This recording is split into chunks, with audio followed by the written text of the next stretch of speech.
O'sha yoshligimizda hammamiz yegan limonli pirog retsepti bilan bo'lishaman. Xilma-xil yevra shirinliklar hozir turi juda ko'p, lekin shu pirog baribir bolalikni eslatadi. Albatta videoni saqlab oling va yaqinlaringizga yuborib qo'ying. Bismillah, boshlaymiz. Chopper yoki blender idishga un, shakar, azirxaytil, ozgina tuz va muzdek sayroq solib blender qilamiz.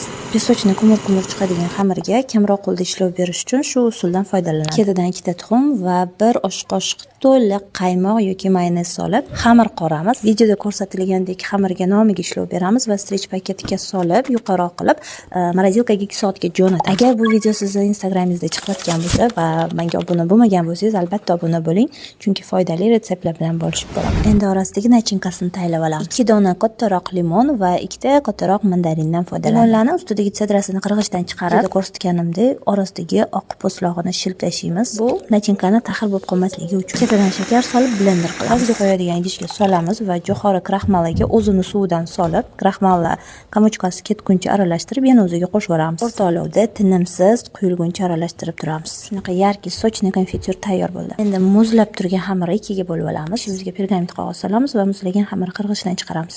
Nachinkamizni hamma yog'iga teng yoyib olib, ustidan ikkinchi xamirni qirg'ichdan chiqarib, 170 gradusda qizib turgan duxovkaga yarim soatga jo'natamiz. Issiqligida saxarni pudra sepib, kesib, choylar bilan maza qilib yeb olamiz. Yoqimli ishtaha.